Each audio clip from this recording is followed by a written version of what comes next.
সুস্বাদু কামরাঙ্গার জুস। আর এই কামরাঙ্গার জুস কি করে বানালাম আপনার সাথে ফুল ভিডিও শেয়ার করব, না টেনে চলুন দেখি।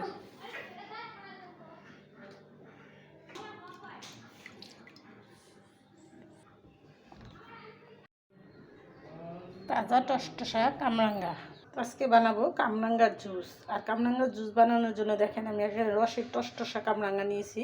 আর এটা আমি ব্লেন্ডারে করব না, হাতেই বানাবো কষলিয়ে। আর কীভাবে বানাবো সম্পূর্ণটা আপনাদের সাথে শেয়ার করব, দেখতে থাকুন।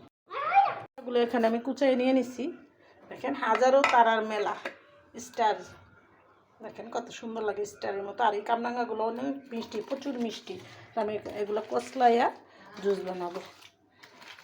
এই যে দেখেন জুস বাড়িছে। আর এটা আমি একরকম কষলায় জুসটা ফুলটা নিয়ে নেব। এরকম মিষ্টি কামরাঙ্গা পাইলে জুস বানিয়ে খাবেন, সর্দি জ্বরের জন্য অনেক উপকার। কামরাঙ্গার জুস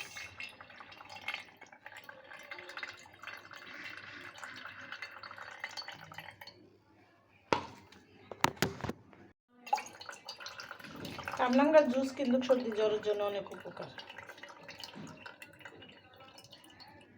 তো হয়ে গেল এখানে 1 মগ কামরাঙ্গার জুস। আর এটার সাথে আমি সামান্য একটু লেবু দিয়ে দিব। নিয়ে নিচ্ছি এখানে লেবু, এটা গ্রানের জন্য দিলাম, আপনারাও একটু লেবুর রস দিয়ে নেবেন।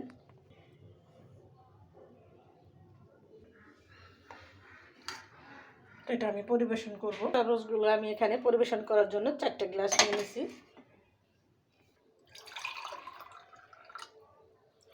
একদম শর্টকাট পদ্ধতিতে দিয়ে জুস বানিয়ে নিলাম। তো কামরাঙ্গার জুস একবার হলো বানিয়ে খেয়ে দেখবেন, এটা ফরমালিন মুক্ত, এটাতে কোনো ফরমালিন নাই। আর এটাতে আপনি পুদিনা পাতাও দিতে পারেন একটু।